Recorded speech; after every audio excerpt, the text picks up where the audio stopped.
Human boy carried the disabled girl to school daily, never knowing her mother owned the galaxy. Before we dive into this story, drop a quick hi in the comments and tell me where you're watching from. It really helps support the channel. The morning sun filtered through the industrial smog of New Portland, casting orange light across the cracked pavement where 12-year-old Ethan Cole waited at the transit stop, his backpack slung over one shoulder and his breath forming small clouds in the cold air. Most kids his age would still be warm in bed, but Ethan had made a promise 6 months ago, and he never broke his promises. The sleek hover transport descended with barely a whisper, its silver hull gleaming despite the grime that coated everything else in the lower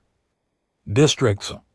The door hissed open and Ethan stepped inside, nodding to the driver who knew him by now. In the back seat sat Lyra, a valiant girl with luminescent blue skin that seemed to glow faintly in the dim interior. Her large dark eyes lit up when she saw him, and despite the mobility harness that kept her frail body upright, her smile was radiant. "Good morning, Ethan," she said, her voice soft and melodic, carrying that slight harmonic quality all Valerians possessed. "Morning, Lyra. Ready for another day of Mr. Patterson's terrible jokes?" Ethan replied, climbing into the seat beside her. The hover transport lifted off, heading toward the integrated academy where human and alien children learned together.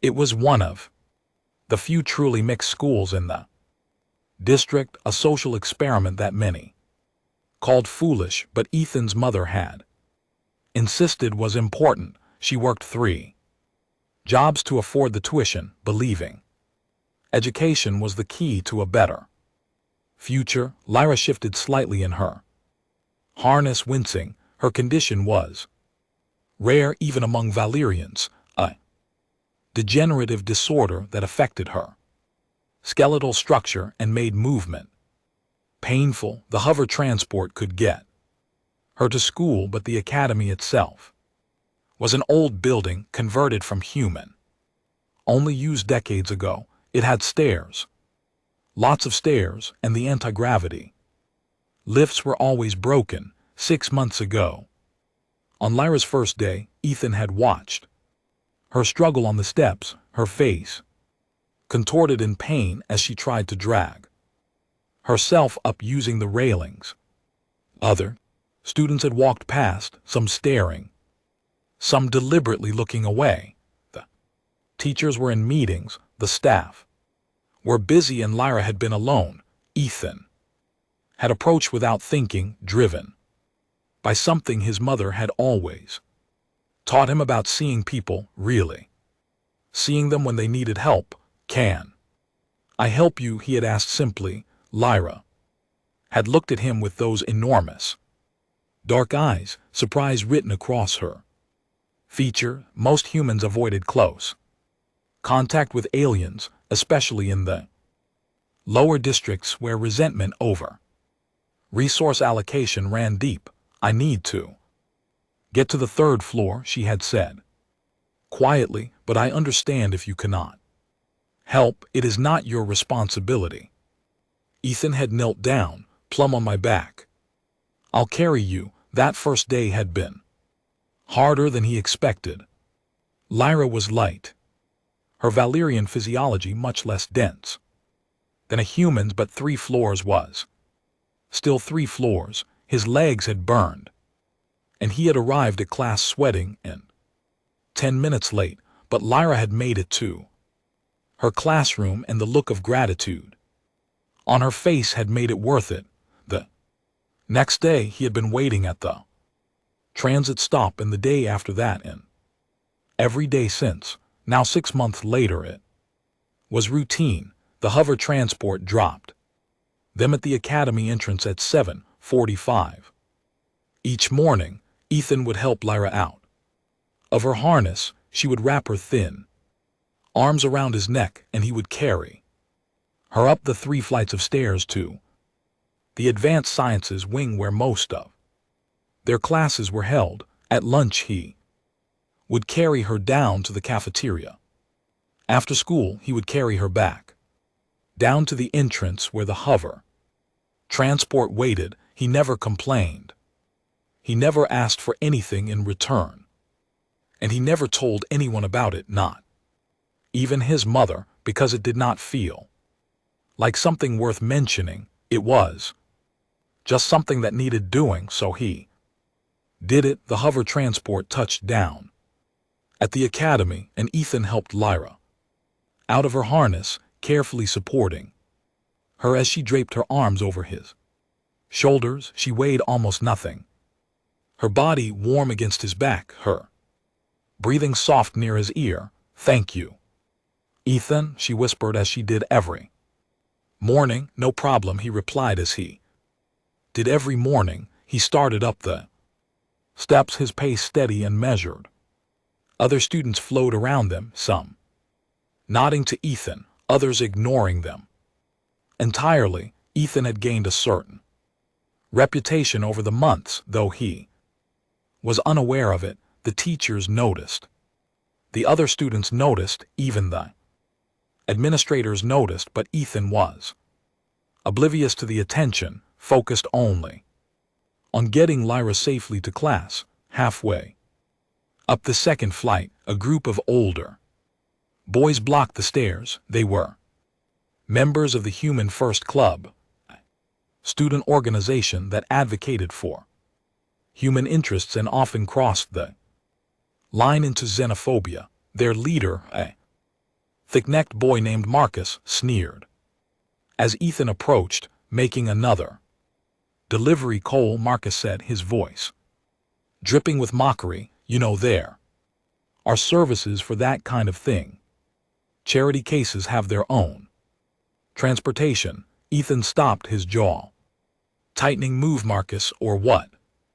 Marcus stepped closer. "You going to fight me while you're playing pack mule for the alien?" Lyra's grip tightened on Ethan's shoulders. "Ethan, please let us go another way." "There is no other way," Ethan said quietly, his eyes locked on Marcus. "The other stairs are on the opposite side of the building, and we are not going to be late because of these idiots." Marcus's face reened. "What did you just call me?" "I called you an idiot," Ethan said calmly. "Now move." For a moment the stairwell was silent, except for the distant sounds of students in other hallways. Marcus's friends shifted nervously.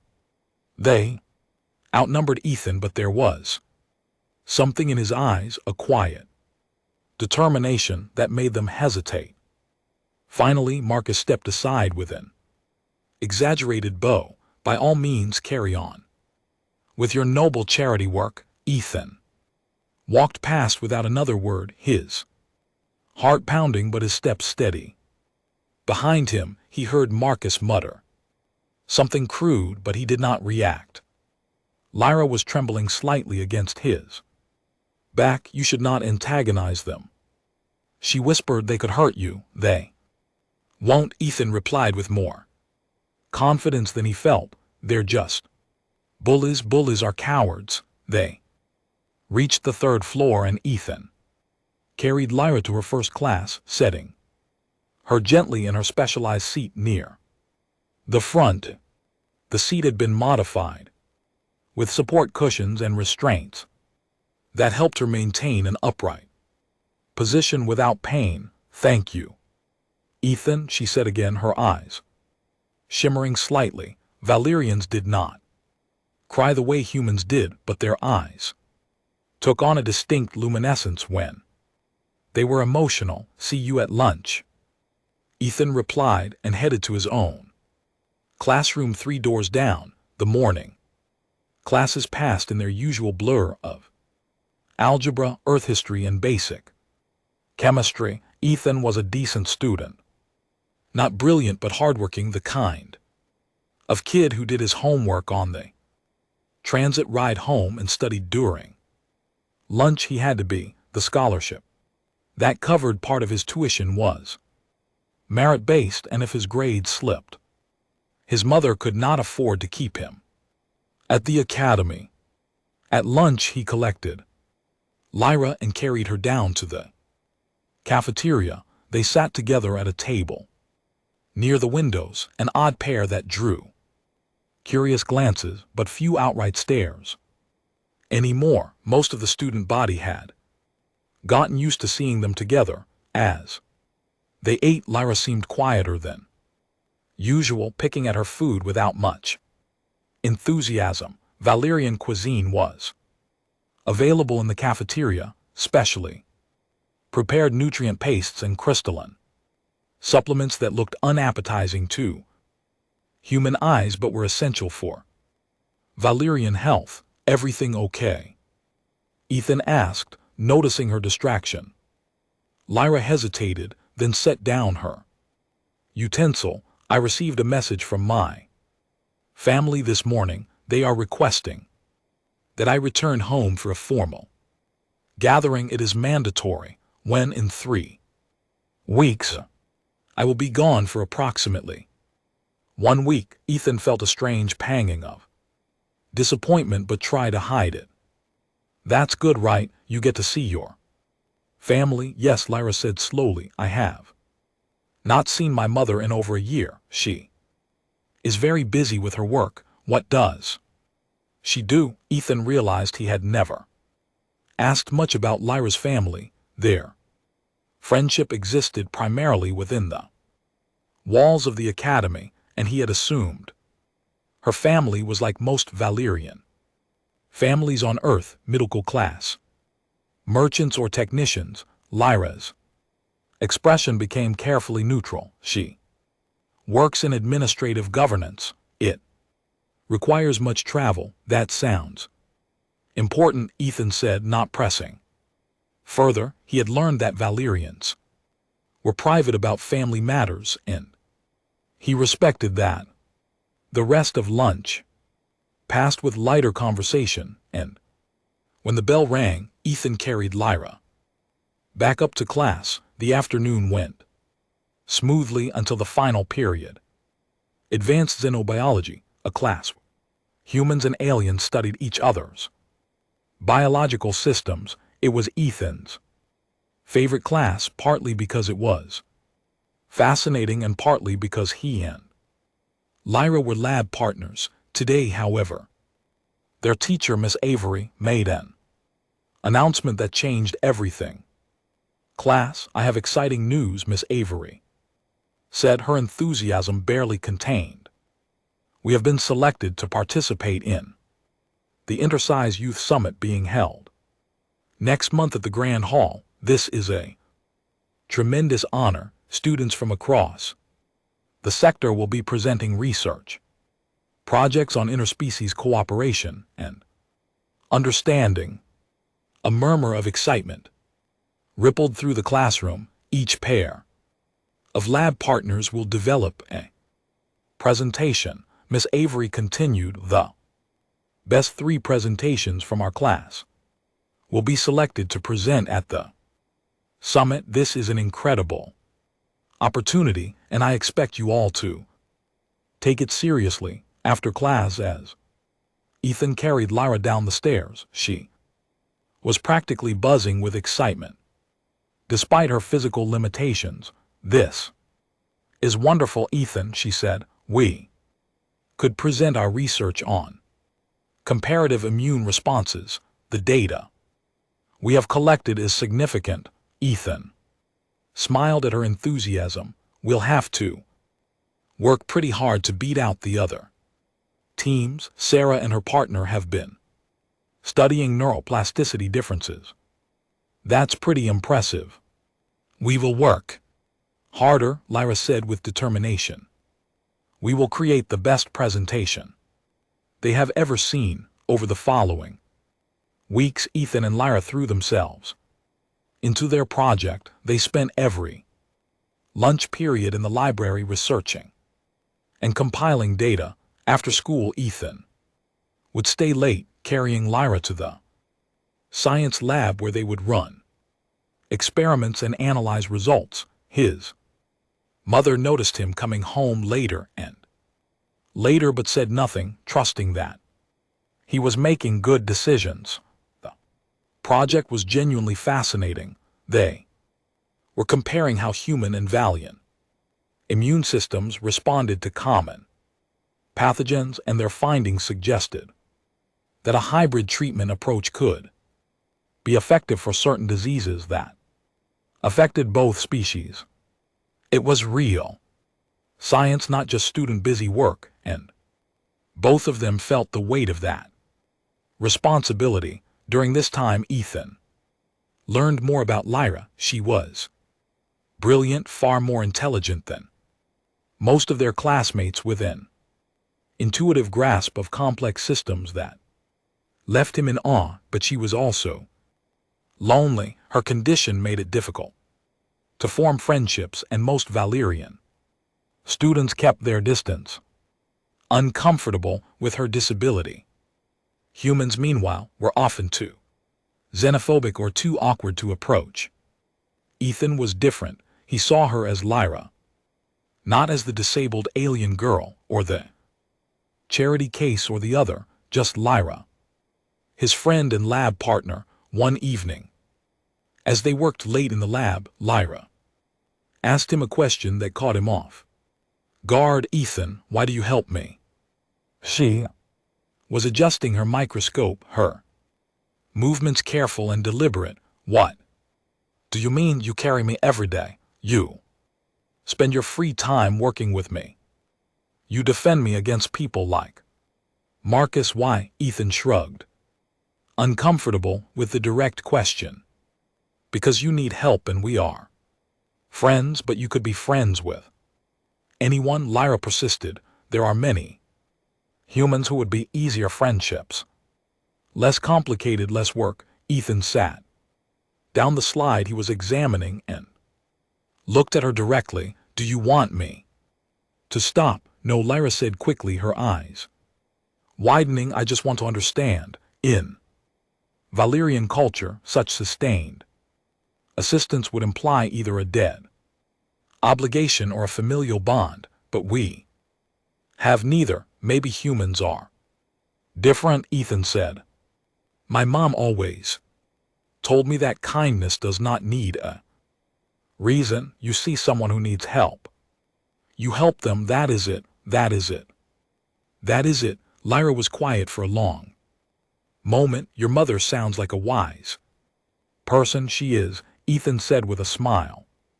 She works really hard, 3 jobs to keep me in the school, so I try to work hard too, make it worth it. Lyra studied him with those large, expressive eyes. You are remarkable human, Ethan Cole. I'm really not, Ethan replied, feeling his cheeks warm. I'm just a kid trying to get through school.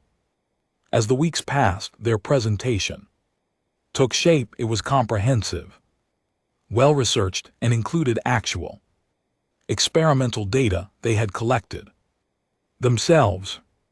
Miss Avery reviewed their preliminary work and was effusive in her praise, suggesting only minor adjustments. The day of the class presentations arrived, and Ethan felt genuine nervousness for the first time in months. He and Lyra had worked so hard on this project, and he wanted it to succeed, not for himself but for her. She deserved recognition for her brilliant work. When their turn came, Ethan helped Lyra to the front of the class. He had built a special stand for her, adjustable to her height and with supports that allowed her to present without exhaustion. As they began their presentation, something magical happened. Lyra's nervousness vanished, replaced by confident clarity as she explained their research. Ethan handled the technical demonstrations, and together they formed a seamless team.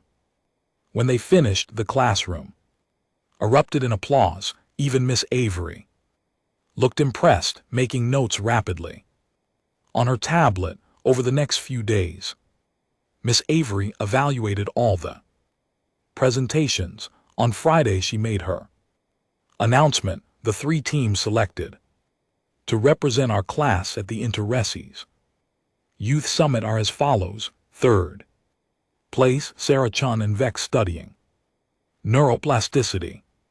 2nd place, Marcus Webb and Kira studying gravitational adaptation.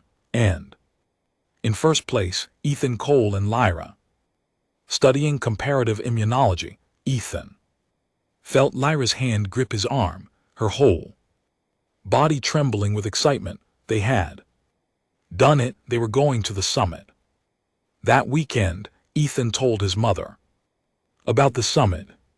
She was working her Saturday shift at the factory when he called, and even through the video screen he could see her exhaustion. "That is wonderful, honey," she said, her smile genuine despite her tiredness. "I'm so proud of you. You will come to the presentation, right?" Ethan asked. "It is in 3 weeks on a Saturday afternoon." His mother's face fell slightly. "Ethan, I have my shift at the factory on Saturdays. I cannot miss it. We need the money." "I know," Ethan said quickly, trying to hide his disappointment. "It is okay. I understand. I'm sorry, baby. I really am, but I want to hear all about it when you get home." After he hung up, Ethan sat in his small room looking at the certificate Miss Avery had given them. He understood, he really did. But part of him had hoped his mother could see him succeed at something important. The following Monday, Lyra was not at the transit stop. Ethan waited for 20 minutes, worry growing in his chest, before the hover transport arrived with only the driver inside. "Miss Lyra is ill today," the driver explained. "She sends her apologies and will contact you soon." For the rest of the week, Lyra was absent. Ethan tried to contact her through the school's communication system, but his messages went unanswered. By Friday, he was genuinely worried. Had her condition worsened? Was she in the hospital? Finally, on Saturday morning, he received a message. It was audio only, Lyra's voice sounding weak but stable. "Ethan, I apologize for my silence. I have been unwell, but I am recovering. There is something I must tell you. My family has requested my presence at home earlier than expected. I will be leaving tomorrow and will not return for 2 weeks. 2 weeks, Ethan's heart sank. But the summit is in 2 weeks. You will barely make it back in time. I know. I am sorry. My family's matter is urgent, and I cannot refuse. But I will return in time for the summit, I promise." "Okay," Ethan said, though uncertainty nodded him. "Just focus on getting better. I will handle the prep work for the presentation." "Thank you, Ethan. You are a true friend." The message ended, and Ethan was left staring at his communicator, feeling strangely alone. The next 2 weeks were the longest of Ethan's life. Without Lyra at school, the days felt hollow. He ate lunch alone, worked on their presentation alone, and faced Marcus taunts alone. The other boy had become bolder in Lyra's absence, making crude jokes about Ethan's alien girlfriend and suggesting that she had abandoned him.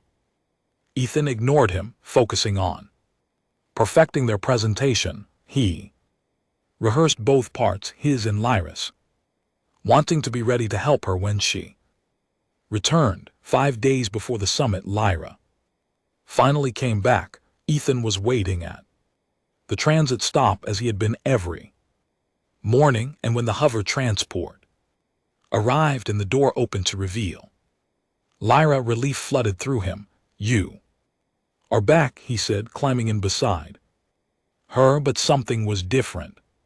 Lyra looked healthier, her skin glowing more brightly than before, but there was a tension in her posture, a guardedness.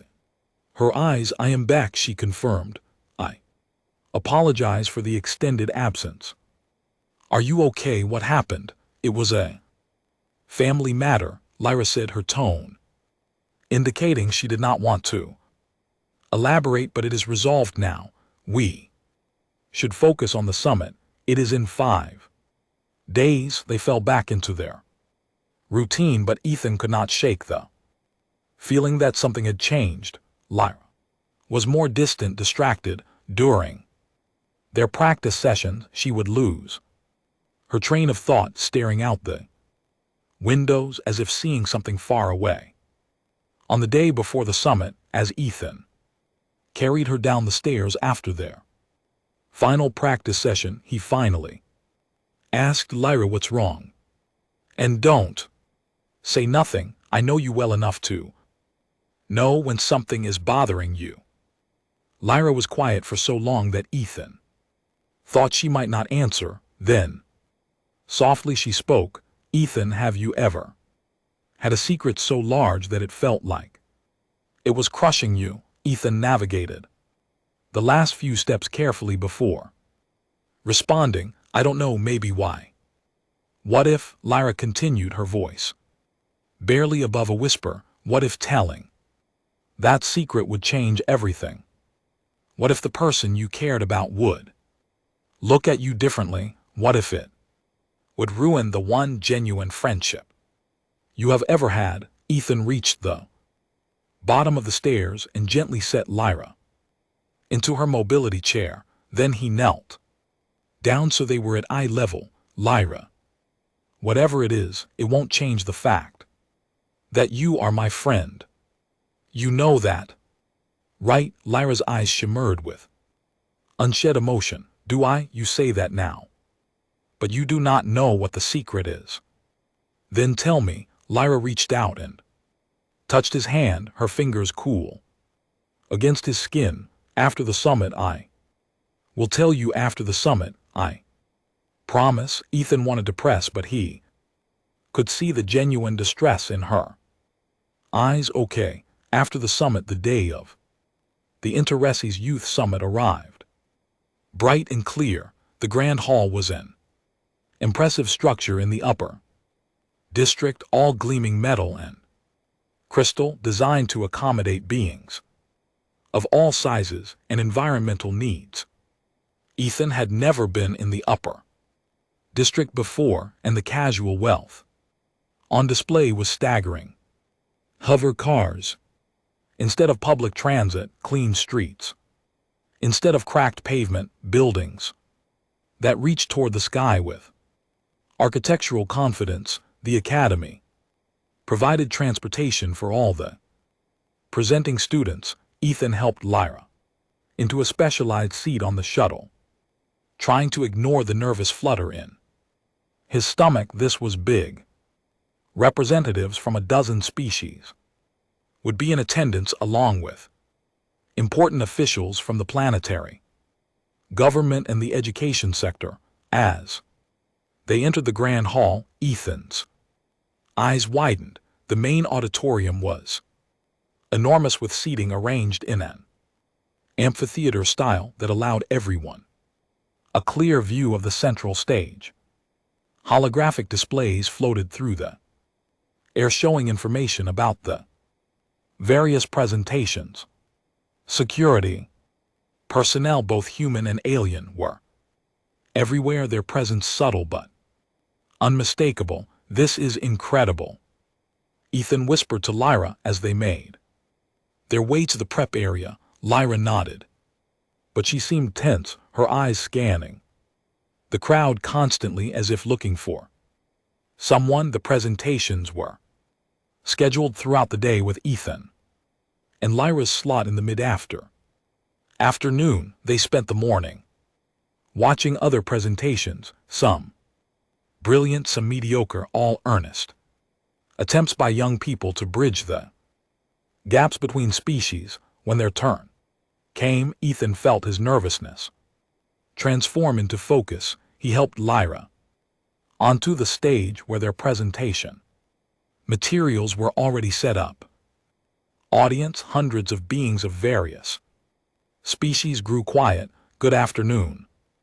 Lyra began, her voice amplified by the excellent acoustics. My name is Lyra and this is my partner Ethan Cole. Today we will present our research on comparative immunological responses and potential hybrid treatment protocols. For the next 30 minutes, they delivered their presentation flawlessly. Ethan handled the demonstrations while Lyra explained the complex science behind their findings. They had practiced so much that they moved as one unit, anticipating each other's needs and transitions. The audience was engaged, several officials making notes, and when they finished, the applause was sustained and genuine.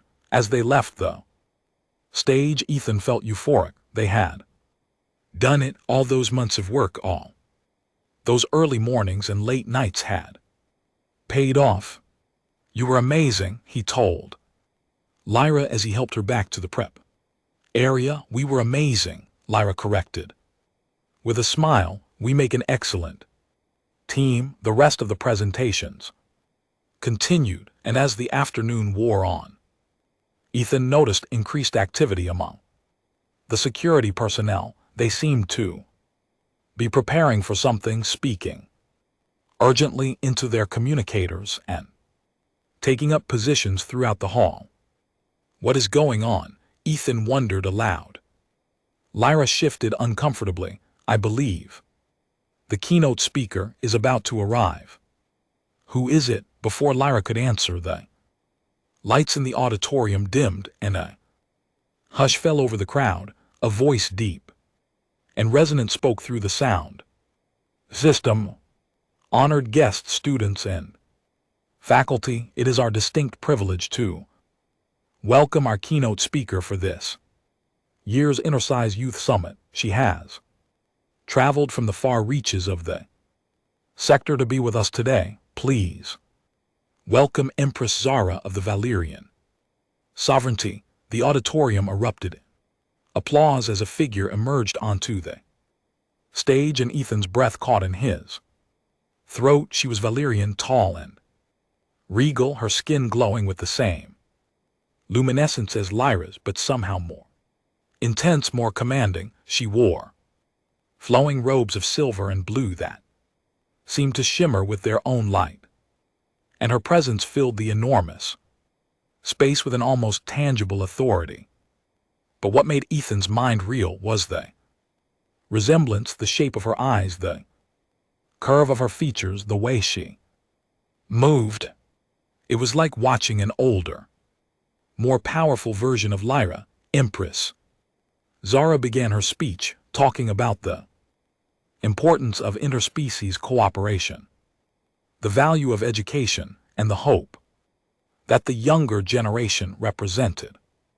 Her voice was captivating, carrying that same harmonic quality as Lyra's, but amplified, resonant. Ethan barely heard a word. His mind was racing, connecting dots he had been too naive to see before. Lyra's family works in administrative governance. Her mother is very busy. The expensive hover transport, the fact that a Valyrian girl was attending an integrated academy on Earth instead of the prestigious schools on her home world.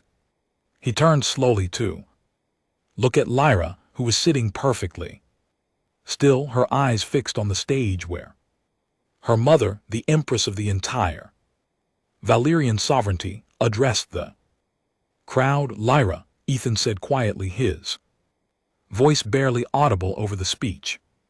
Lyra did not look at him, but he saw her hand trembling where it rested on her chair. Your mother, Ethan continued, the words feeling surreal as he spoke them, is the empress. It was not a question. Lyra finally turned to face him, and her eyes were shimmering with that emotional luminescence. Yes, she whispered, that is the secret I needed to tell you. Ethan opened his mouth, closed it, opened it again. He felt like his entire world had tilted sideways.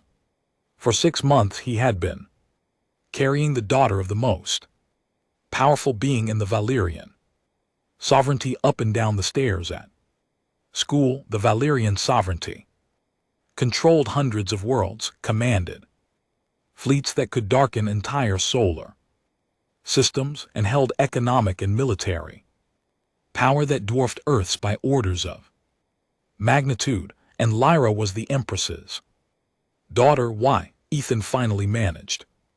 Why didn't you tell me? Because of this, Lyra said, gesturing at his shocked expression. Because everyone who knows treats me differently. They see the title, the power, the connection to my mother. They do not see me, but you just saw Lyra, a girl who needed help, a friend, and I could not bear to lose that. On stage, Empress Zara was concluding her speech. And so I encourage all of you to follow the example set by the young people presenting today. They represent the best of what our species can achieve. Together, cooperation, understanding, genuine friendship that transcends political boundaries and cultural differences. The applause was thunderous, and as it died down, Empress Zara made an unexpected announcement. Before I depart, I would like to recognize one particular presentation that has come to my attention. The research conducted by Lyra and Ethan Cole on comparative immunology represents exactly the kind of collaborative science we need. Would they please join me on stage? Ethan's stomach dropped. Every eye in the auditorium turned toward them. He looked at Lyra in panic. We have to go, Lyra said quietly. I am sorry, Ethan. Ethan helped Lyra from her seat, his hands moving automatically through the familiar motions while his mind spun. He pushed her chair toward the stage, aware of hundreds of beings watching every step. Security personnel created a path for them, and as they reached the stage, Ethan had to lift Lyra from her chair to help her up the steps. He had carried her hundreds of times, but never in front of an audience of this magnitude. Never under the direct gaze of the Empress of the Valyrian sovereignty. As they reached the center of the stage, Empress Zara turned toward them, and Ethan got his first close look at the most powerful being in the sector. Her eyes were kind but ancient, holding depths of experience and authority that made him feel impossibly small. Your research is impressive, young scholars, Empress Zara said, her voice warm but formal. Tell me, how did you come to work together on this project? Lyra spoke first, her voice steady despite the tremor Ethan could feel running through her body. We are lab partners at the Academy, Your Majesty. Ethan has been my partner for many months. I see. Empress Zara and LT Unc and GT eyes shifted to Ethan, and he felt the weight of her attention like a physical force. And you, young human, what motivated you to undertake such complex research? Ethan's mouth was dry, but he forced himself to speak. We wanted to do something meaningful, Your Majesty, something that could actually help people, both humans and Valyrians. Commendable, Empress Zara said. Then, surprising everyone, she asked, how do you travel to school each day? Lyra, the question seemed simple, but Ethan sensed layers beneath it. Lyra hesitated, then answered truthfully. Ethan carries me, Mother. A ripple of surprise moved through the audience. The Revelation that Lyra was the Empress's daughter spread like wildfire through the crowd, but Empress Zara showed no reaction, merely nodding thoughtfully. Every day, Lyra confirmed. Empress Zara looked at Ethan again, and this time her expression was different. Softer, more personal. You carry my daughter up and downstairs every day. Why? Ethan felt the absurdity of the situation crash over him. He was being questioned by an empress in front of hundreds of people about why he helped his friend. But as he looked into those ancient knowing eyes, he realized she was not asking as an empress. She was asking as a mother, because she needs help, Ethan said simply, and because she is my friend. The auditorium was utterly silent. Empress Zara studied him for a long moment, then did something unexpected. She smiled, a genuine expression of warmth that transformed her entire face. My daughter has told me much about you in her messages home, Ethan Cole. She said you were kind, intelligent, and steadfast. She did not mention you were also remarkably brave. I'm not brave, Ethan protested. I mean anyone would. No, Empress Zara said firmly. Not anyone, in fact. Very few would. You see, Ethan Cole, I sent my daughter to Earth specifically to attend that academy, knowing it lacked proper accommodations for her condition. I did this to see how she would be treated, to understand how genuine inter-species cooperation functions. At the most fundamental level, Ethan felt cold realization wash over him. It was a test not for you, Emperor Zara said, as if reading his thoughts. For humanity, for Earth. I needed to know if my daughter, vulnerable and in need, would be met with kindness or cruelty. Whether humans could see beyond species and status to simple compassion. And Ethan Cole, you have answered that question more thoroughly than any treaty or diplomatic summit ever could. For 6 months you have shown my daughter genuine friendship, asking nothing return, expecting no reward. You defended her against bullies. You spent your free time helping her succeed.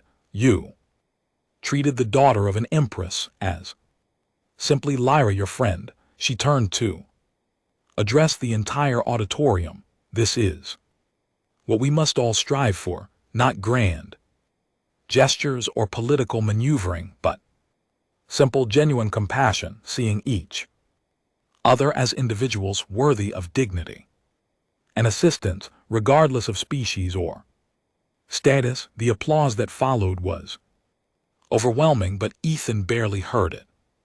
He was looking at Lyra, whose eyes were streaming with luminescent tears. I am sorry I did not tell you, she whispered. Ethan shook his head. I get it, I really do.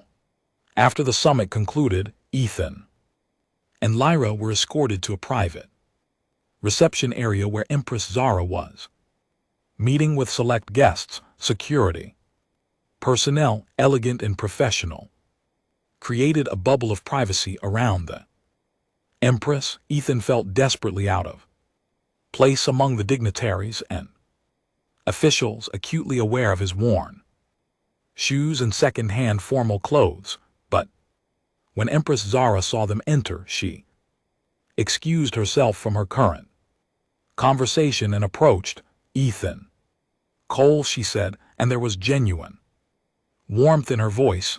I would speak with you privately if you are willing. Ethan glanced at Lyra, who nodded encouragement, then followed the Empress to a quieter corner of the room. You must have questions, Empress Zara said. So many, Ethan admitted. But mostly I'm just trying to understand. You are the Empress of the Valyrian sovereignty. Why would you risk your daughter like What if people have been cruel to her? Empress Zara's expression grew sad. People have been cruel to her, Ethan.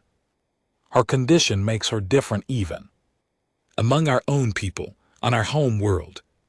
She was isolated, pitted, treated as fragile here in a place where her status meant nothing. I hoped she might find genuine connection, and she found it in a 12-year-old human boy carrying her. Upstairs, Ethan said the absurdity, making him laugh despite himself. Indeed, Empress Zara smiled.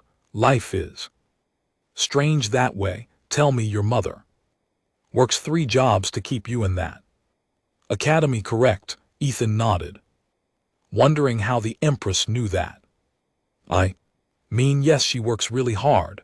I would like to meet her. She works Saturday shifts, Ethan said, at the factory. She could not even come to the summit because she cannot afford to miss work. Empress Zara's expression became thoughtful. What if I told you that I wish to reward you for your kindness to my daughter? What would you ask for? Ethan's mind raced. He could ask for anything: money, status, technology. The Empress of the Valyrian sovereignty was offering him a reward, and the possibilities were staggering. But as he thought about it, only one thing really mattered. I would ask that you make sure Lyra can stay at the academy, that she can keep coming to school, because she is my friend and I don't want that to change. Empress Zara and LT Unk and GT's eyes shimmered with the same emotional luminescence as her daughter's. That is all. That is all. The Empress was quiet for a long moment. You are a remarkable young human, Ethan Cole. Very well, I will ensure Lyra can complete her education at the academy, but I insist on doing more. Your mother's burden will be lifted. I will personally ensure your tuition is covered, and she will not need to work 3 jobs anymore. Ethan's eyes widened. Your Majesty, that is too much. It is not nearly enough, Empress Zara said firmly. You have given my daughter something precious, the gift of genuine friendship, of being seen as a person rather than a title. That is beyond price. Over the following weeks, Ethan's life changed in ways both large and small.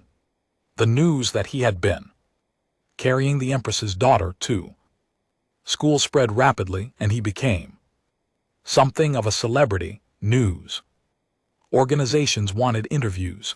Other students who had previously ignored him suddenly wanted to be his friend. Even Marcus and his human first cronies kept their distance, subdued by the reality of Ethan's connection to galactic power. But the most significant change was his mother. Empress Zara had been true to her word. Not only was Ethan's tuition completely covered, but his mother received an offer for a position at a Valyrian-owned technology firm, a single job that paid more than her 3 previous jobs combined, and included full benefits. Ethan came home one day to find his mother crying at the kitchen table, a contract in front of her. Baby, she said, pulling him into a tight hug, do you know what you have done? Do you understand? I just helped a friend. Mom, Ethan said, his voice muffled against her shoulder. You did so much more than that, his mother whispered. You showed them who we are, who humans can be. But amidst all the changes, one thing remained constant. Every morning, Ethan waited at the transit stop.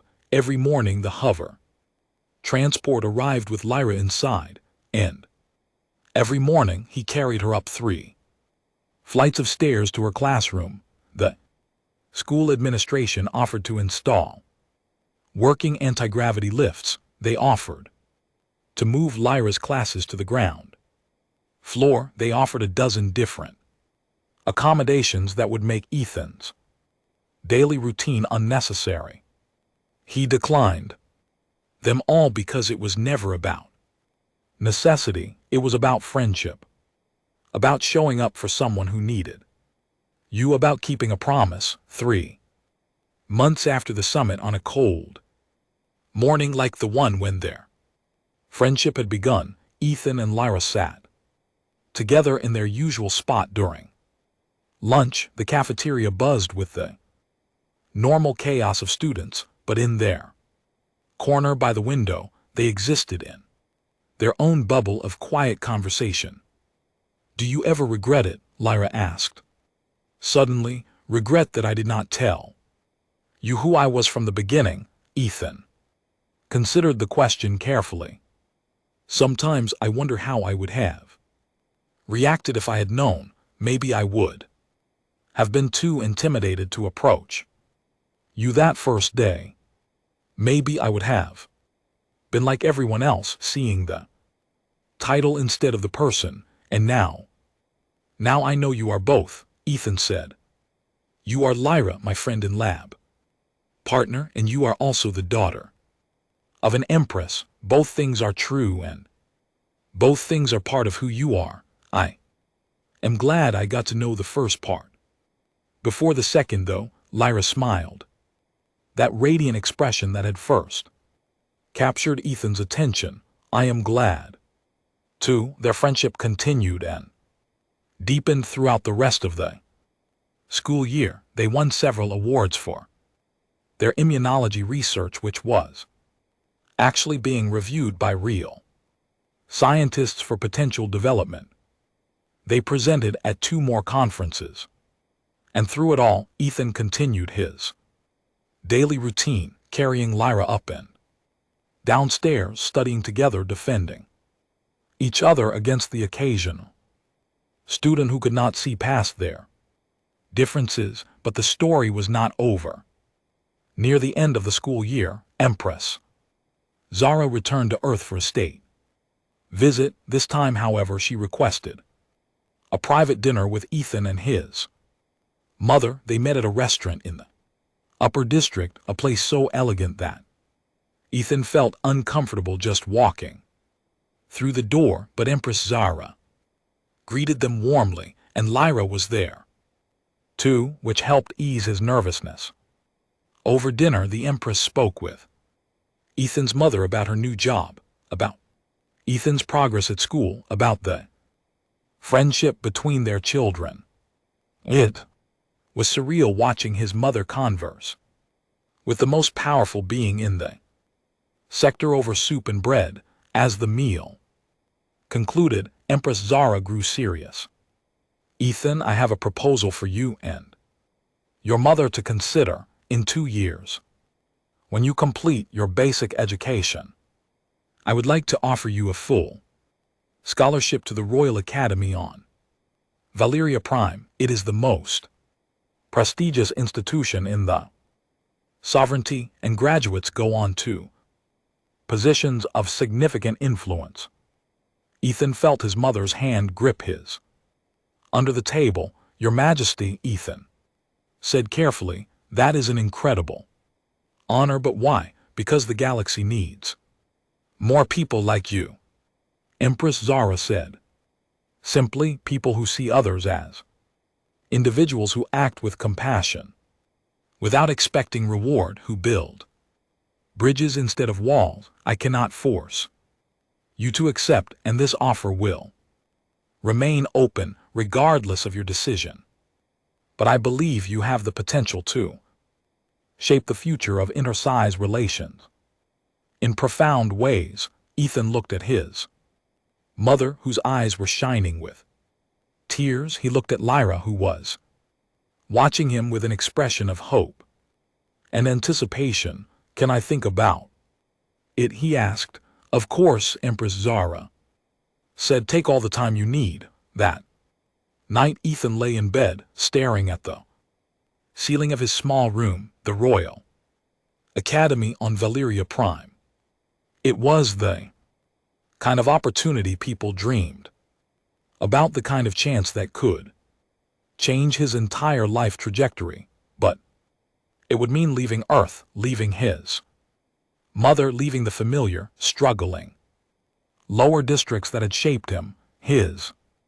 Communicator chimed softly, a message. From Lyra, are you awake? He responded.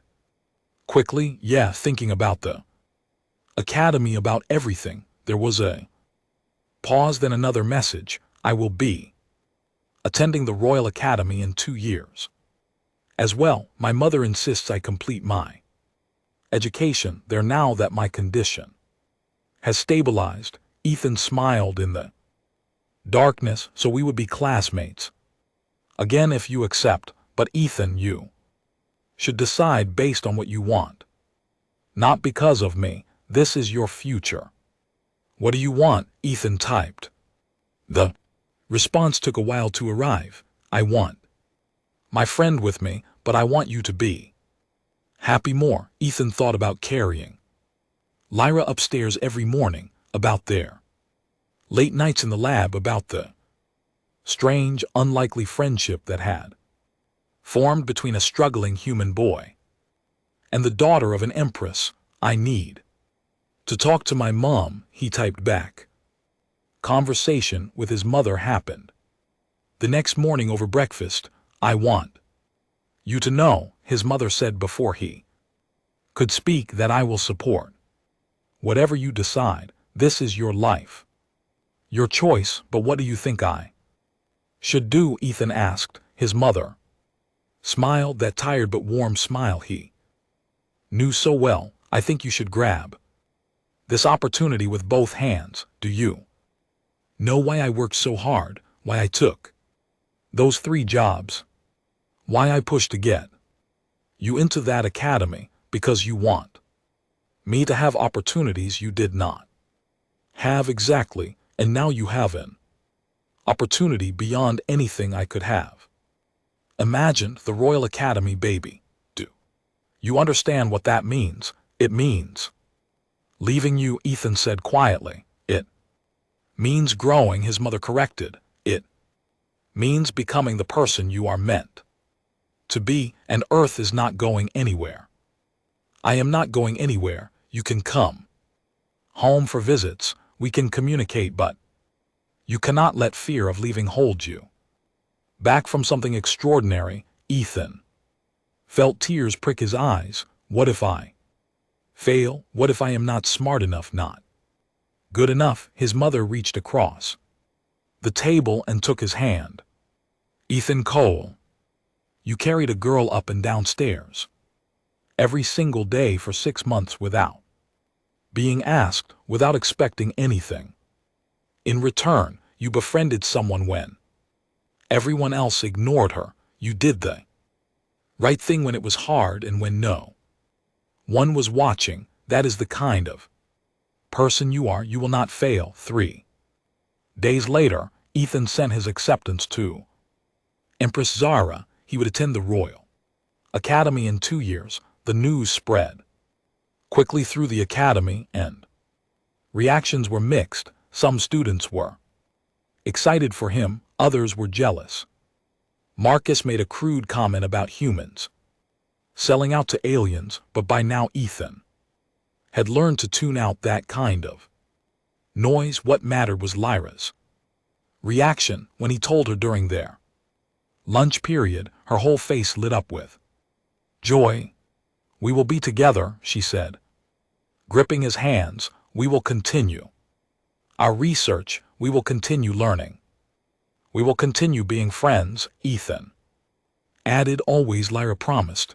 The remaining 2 years at the academy passed quickly. Ethan and Lyra continued their pattern, though as Lyra's medical treatments improved her condition somewhat, she gained a bit more mobility, but Ethan still carried her when needed, and the sight of the human boy and the Valyrian girl together became an enduring symbol of interspecies friendship. At the academy, they continued their research, expanding it to include other species and publishing papers that drew attention from the scientific community. They presented at conferences across the sector, always as a team, always supporting each other. Ethan's mother thrived in her new position, and the small apartment they had shared gave way to a modest but comfortable home in a better district. But she never forgot where they came from, and she instilled in Ethan a deep understanding that privilege came with responsibility. When graduation day arrived, Ethan stood on stage accepting his diploma with honors. Lyra sat in the front row, her mobility now aided by advanced Valyrian technology but still limited. When his name was called, she cheered louder than anyone, her voice carrying that harmonic quality that had become so familiar and dear to him. Empress Zara attended the graduation, causing a security frenzy, but also bringing immense prestige to the academy. In her brief remarks, she spoke about the importance of education in building bridges between species, and she specifically mentioned Ethan and Lyra as exemplars of what could be achieved when young people approached each other with open hearts. After the ceremony, as families gathered for photos and celebrations, Ethan found himself standing with Lyra, his mother, and Empress Zara in an unlikely group. 2 years ago, Empress Zara said, "I watched a young human boy carry my daughter upstairs without hesitation. Today I watched that same boy prepare to leave his home world and venture into the stars. The galaxy is better for having people like you in it, Ethan." "Cole, I just did what anyone should do," Ethan said, feeling his cheeks warm. "But you did it when others did not, Empress." Zara replied, "That is the difference between should and is, between ideology and action." The summer before leaving for the Royal Academy was bittersweet. Ethan spent time with his mother, memorizing the details of home that he had always taken for granted. He spent time with the few human friends he had made, knowing those relationships would change with distance, and he spent time with Lyra, their friendship deepening as they prepared for the next chapter of their lives. One evening, sitting on a rooftop overlooking the city as the sun set over the industrial district, Lyra asked him a question. "Do you ever wonder how different your life would be if you had not stopped to help me that first day?" Ethan considered it. "Sometimes. I mean, I would probably still be at the academy, still working hard, but I would not have you as a friend. I would not have learned about Valyrian culture. I definitely would not be going to the Royal Academy. Do you regret how your life has changed?" Ethan shook his head firmly. "Not even a little. Yeah, things got complicated, and sometimes the attention is weird, but I gained something more valuable than any of that. I gained a true friend." Lyra's eyes shimmered. "You gave me something valuable too, Ethan. You gave me hope. Before I came to Earth, I felt like my condition defined me, like I was nothing more than a burden, a problem to be managed. But you showed me that I could be valued for who I am, not pitted for what I lack." "You were never a burden," Ethan said firmly. "I know that now. Because of you." They sat in comfortable silence as the stars began to emerge in the darkening sky. Two young people on the edge of an extraordinary adventure, bound together by a friendship that had started with a simple act of kindness. The day of departure arrived with typical Earth weather, overcast and cool. A Valyrian transport ship waited at the spaceport, sleek and beautiful, ready to carry them to Valyria Prime. Ethan's mother insisted on accompanying him to the spaceport, though tears streamed down her face the entire journey. At the boarding gate, she pulled him into a fierce hug. You make me so proud, she whispered. Every single day you make me proud. Now go show the galaxy what humans are capable of. I love you, Mom, Ethan said, his own tears flowing freely. I love you too, baby, so much. Lyra waited respectfully while Ethan said goodbye to his mother, then approached them both. I promise to look after him, Lyra said to Ethan's mother. He has looked after me for so long. It is my turn now, Ethan's mother smiled through her tears. Look after each other, both of you. As they boarded the transport, Ethan looked back one last time at Earth, at his mother waving from the observation deck at the planet that had shaped him. He felt a complex mixture of excitement and fear, hope and homesickness. But as the transport lifted off and Earth fell away below them, Lyra's hand found his. Ready for the next adventure, she asked. Ethan squeezed her hand, looking out at the stars that awaited them. Ready. The Royal Academy on Valeria Prime was overwhelming. The campus sprawled across a crystalline landscape, buildings that seemed to grow from the ground itself. Technology so advanced it appeared like magic. Students from dozens of species moved through elegant corridors, and everywhere Ethan looked, he saw wonders that defied his limited Earth experience. But amidst the overwhelming newness, some things remained familiar. Lyra was with him, her presence a constant anchor, and when they arrived at their assigned housing, Ethan discovered his quarters were specifically designed to be accessible with human-compatible environmental controls and furnishings. The first weeks were challenging. The academic standards were brutally high, and Ethan found himself struggling to keep up with students who had received far more advanced education than Earth could provide. He spent long nights studying, pushing himself harder than ever before. But Lyra was there, helping him navigate unfamiliar subjects, translating concepts that did not easily cross species barriers, and gradually Ethan found his footing, his unique perspective shaped by his Earth upbringing, and his compassionate nature became an asset rather than a liability. Their immunology research continued and expanded, now with access to resources they could only have dreamed of at the Academy on Earth. They published their first major paper in a prestigious scientific journal, and it drew significant attention for its novel approach to cross-species medicine.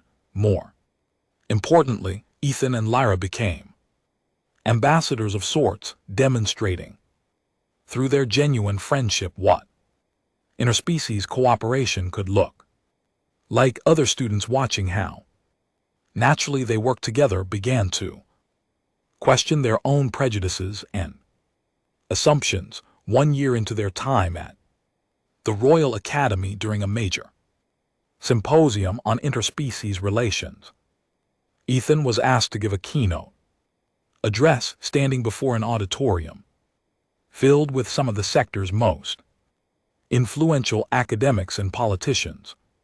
He spoke from the heart. I am just a human from Earth, he began.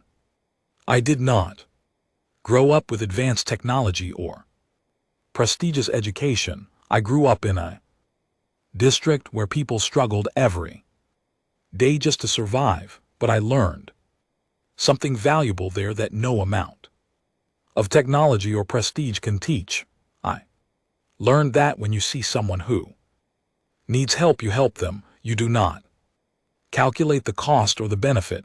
You do not worry about what species they are or what status they hold. You simply help. 2 years ago, I saw a girl struggling on some stairs. She was in pain and she was alone, so I offered to carry her. That simple decision changed my entire life. It brought me here to this academy, to this moment, but more importantly, it gave me a friendship that has enriched my life beyond measure. We talk a lot about interspecies cooperation at an institutional level, treaties and trade, agreements and military alliances, and those things are important, but real cooperation, real understanding starts with individual choices, with one person deciding to see another person's dignity and worth regardless of what species they are. I carried Lyra upstairs every day, not because I expected anything in return, but because it was the right thing to do, and in doing so I learned that the barriers between species are not as insurmountable as we think when we approach each other with compassion and genuine curiosity, when we value each other as individuals rather than representatives of our species. We can build bridges that technology alone cannot create. The applause was thunderous, and as Ethan left the stage, he saw Empress Zara in the front row, tears streaming down her face, pride written in every line of her expression.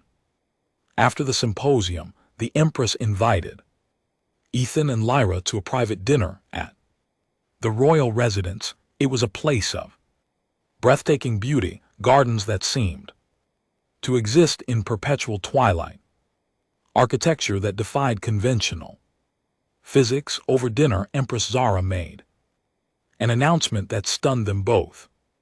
Ethan Cole, I would like to offer you a position in my administration after you complete your studies. I am creating a new department focused on interspecies cultural exchange and understanding, and I can think of no one better suited to lead it than you. Ethan nearly choked on his drink. Your Majesty, I am honored, but I am not qualified. I am just a student. You are far more than that, Empress Zara said firmly. You are someone who understands at a fundamental level what it means to bridge divides. You are someone who acts with compassion without requiring compensation. These qualities cannot be taught, Ethan. They can only be embodied, and you embody them. She is right, Lyra added quietly. You have already changed how so many people think about interspecies relations. Imagine what you could do with institutional support. Ethan looked between them, feeling the weight of the offer, but also feeling something else. Possibility, hope, a chance to make a real difference on a galactic scale. Can I think about it? He asked. Of course. Empress Zara smiled. Take your time.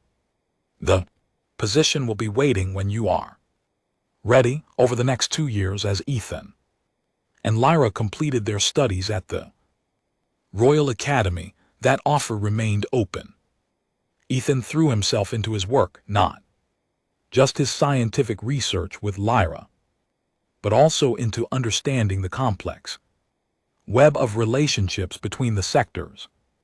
Various species. He learned about historical conflicts and current tensions. He studied diplomatic protocols and cultural taboos. He began to understand the enormity of what Empress Zara was offering him, the responsibility and the opportunity. But through it all, one thing remained constant. Every day in small ways, he continued to help Lyra, sometimes carrying her when her condition flared up, sometimes simply being present when she needed a friend.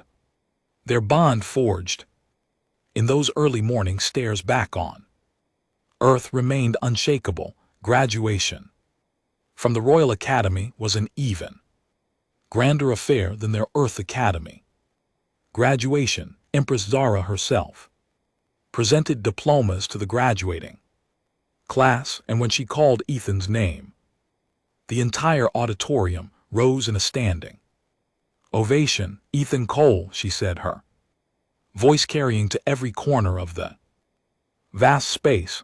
You came to us as a human boy from Earth's lower districts. You leave us as a scholar, a scientist, and a bridge builder. The Valyrian sovereignty is honored to have educated you, and we are eager to see what you will accomplish in the years ahead.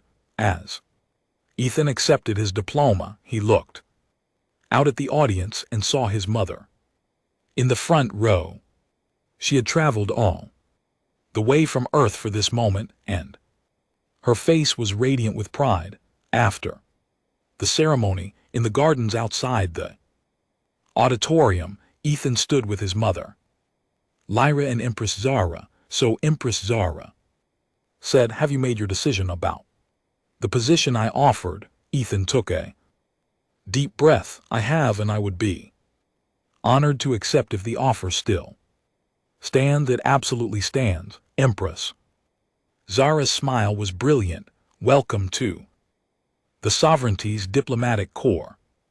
Ethan Cole, his mother hugged him tightly. "I am so proud of you," she whispered. Later that evening, Ethan and Lyra stood together on a balcony overlooking the capital city of Valyria. Prime, the city glowed with bioluminescent architecture, creating a landscape of living light that took Ethan's breath away. "Thank you," Lyra said suddenly. "For what?" "For everything. For seeing me when others did not. For being my friend when I needed one. For changing my life and so many others." Ethan shook his head. "You changed my life just as much, more. Probably. I went from a kid who could barely afford school to someone with a position in the Empress's administration. That is all because of you." "No," Lyra said firmly. "It is because of who you are. I simply provided the opportunity for others to see what I saw from the beginning. Your kindness, your compassion, your strength." They stood in silence for a moment, watching the city lights dance. "What happens now?" Ethan asked. "Now we change the galaxy," Lyra said with a smile. "Together as we always have." And they did, over the following years. Ethan's Department of Intercultural Exchange became one of the most influential bodies in the Sovereignty. He implemented programs that brought together young people from different species, fostering the kind of genuine friendships that had changed his own life. He advocated for accessibility improvements across sovereignty space, ensuring that beings with disabilities could fully participate in society. He worked tirelessly to break down barriers and build bridges. Lyra worked alongside him, her scientific research now focused on medical treatments that could help beings across species boundaries. Together, they published groundbreaking work that saved countless lives. Their friendship, which had begun with a simple act of carrying someone upstairs, became legendary. Stories were told about the human boy and the Empress's daughter, about how genuine compassion could transcend species and status. Children across the Sovereignty grew up hearing their story, learning that kindness was never wasted, that helping others was always worthwhile. Ethan never forgot his roots. He regularly visited Earth, working to improve conditions in the lower districts where he had grown up. He established scholarships for promising students who could not afford quality education. He made sure that the bridges he was building reached all the way down to those who needed them most. His mother, now retired and comfortable, often accompanied him on these visits. She would watch him work with young people from the district, seeing himself reflected in their struggles and dreams, and her heart would swell with pride.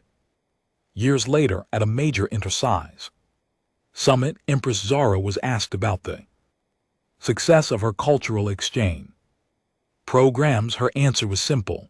The secret, she said, is not complex policy or elaborate programs. The secret is found in individuals who choose compassion over indifference, who see others as worthy of dignity and respect, regardless of species or status. My daughter found such an individual in a human boy who simply offered to help when help was needed. That single act of kindness has rippled outward, touching millions of lives across the sector. We do not need grand gestures to change the galaxy. We need more people willing to carry someone up the stairs. In the audience, Ethan sat beside Lyra. Their friendship, now decades old, still strong, still genuine. They exchanged a smile, remembering that cold morning on Earth when everything had begun. Ethan had been just a 12-year-old boy who saw someone struggling and offered to help.